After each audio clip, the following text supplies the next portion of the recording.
خدا کے زندہ اور پاک کلام میں سے استثنا کی کتاب اس کا 29واں باب۔ اسرائیلیوں کے ساتھ جس عہد کے باندھنے کا حکم خداوند نے موسیٰ کو مواب کے ملک میں دیا، اسی کی یہ باتیں ہیں۔ یہ اس عہد سے الگ ہے جو اس نے ان کے ساتھ ہورب میں باندھا تھا۔ سو موسیٰ نے سب اسرائیلیوں کو بلوا کر ان سے کہا، تم نے سب کچھ جو خداوند تمہاری آنکھوں کے سامنے ملک مصر میں فرعون اور اس کے سب خادموں اور اس کے سارے ملک سے کیا دیکھا ہے۔ امتحان کے وہ بڑے بڑے کام اور نشان اور بڑے بڑے کرشمے تو نے اپنی آنکھوں سے دیکھے، لیکن خداوند نے تم کو آج تک نہ تو ایسا دل دیا جو سمجھے، اور نہ دیکھنے کی آنکھیں اور نہ سننے کے کان دیے، اور میں 40 برس بیابان میں تم کو لیے پھرا، اور نہ تمہارے تن کے کپڑے پرانے ہوئے اور نہ تیرے پاؤں کی جوتی پرانی ہوئی، اور تم اسی لیے روٹی کھانے اور میں یا شراب پینے نہیں پائے، تاکہ تم جان لو کہ میں خداوند تمہارا خدا ہوں۔ اور جب تم اس جگہ آئے تو حسبون کا بادشاہ سیہون اور بسن کا بادشاہ اوج ہمارا مقابلہ کرنے کو نکلے، اور ہم نے ان کو مار کر ان کا ملک لے لیا، اور اسے روبنیوں کو اور جدیوں کو اور منسیوں کو آدھے قبیلہ کو میراث کے طور پر دے دیا۔ پس تم اس عہد کی باتوں کو ماننا اور ان پر عمل کرنا، تاکہ جو کچھ تم کرو اس میں کامیاب ہو۔ آج کے دن تم اور تمہارے سردار، تمہارے قبیلے اور تمہارے بزرگ اور تمہارے منصبدار اور سب اسرائیلی مرد اور تمہارے بچے اور تمہاری بیویاں اور وہ پردیسی بھی جو تیری خیمہ گاہ میں رہتا ہے، خواہ وہ تیرا لکڑہارا ہو خواہ سکا، سب کے سب خداوند اپنے خدا کے سامنے کھڑے ہوں، تاکہ تو خداوند اپنے خدا کے عہد میں جسے وہ تیرے ساتھ آج باندھتا اور اس کی قسم میں جسے وہ آج تجھ سے کھاتا ہے شامل ہو، اور وہ تجھ کو آج کے دن اپنی قوم قرار دے، اور وہ تیرا خدا ہو جیسا اس نے تجھ سے کہا، جیسی اس نے تیرے باپ دادا ابراہیم اور اسحاق اور یعقوب سے قسم کھائی۔ اور میں اس عہد اور قسم میں فقط تم ہی کو نہیں، پر اس کو بھی جو آج کے دن خداوند ہمارے خدا کے حضور یہاں ہمارے ساتھ کھڑا ہے،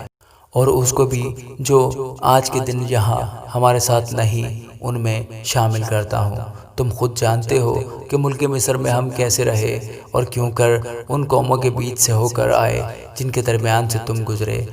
اور تم نے خود ان کی مکروہ چیزیں اور لکڑی اور پتھر اور چاندی اور سونے کی مورتیں دیکھیں جو ان کے ہاں تھیں۔ سو ایسا نہ ہو کہ تم میں کوئی مرد یا عورت یا خاندان یا قبیلہ ایسا ہو جس کا دل آج کے دن خداوند ہمارے خدا سے برگشتہ ہو اور وہ جا کر ان قوموں کے دیوتاؤں کی پرستش کرے، یا ایسا نہ ہو کہ تم میں کوئی ایسی جڑ ہو جو اندریائن اور ناگدونا پیدا کرے۔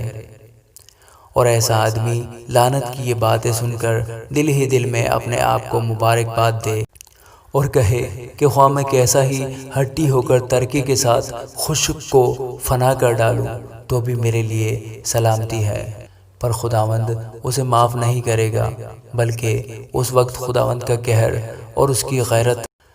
اس آدمی پر برانگیختہ ہوگی، اور سب لعنتیں جو اس کتاب میں لکھی ہیں اس پر پڑیں گی، اور خداوند اس کے نام کو صفحہ روزگار سے مٹا دے گا۔ اور خداوند اس عہد کی ان سب لعنتوں کے مطابق جو اس شریعت کی کتاب میں لکھی ہیں اسے اسرائیل کے سب قبیلوں میں سے بری سزا کے لیے جدا کرے گا۔ اور آنے والی پشتوں میں تمہاری نسل کے لوگ جو تمہارے بعد پیدا ہوں گے، اور پردیسی بھی جو دور کے ملک سے آئیں گے، جب وہ اس ملک کی بلاؤں اور خداوند کی لگائی ہوئی بیماریوں کو دیکھیں گے، اور یہ بھی دیکھیں گے کہ سارا ملک گویا گندک اور نمک بنا پڑا ہے اور ایسا چل گیا ہے کہ اس میں نہ تو کچھ بویا جاتا ہے، نہ پیدا ہوتا، اور نہ کسی قسم کی گھاس اگتی ہے، اور وہ سدوم اور عمورہ اور ادما اور زبویم کی طرح اجڑ گیا، جن کو خداوند نے اپنے غضب اور قہر میں تباہ کر ڈالا۔ تب وہ بلکہ سب قومیں پوچھیں گی کہ خداوند نے اس ملک سے ایسا کیوں کیا،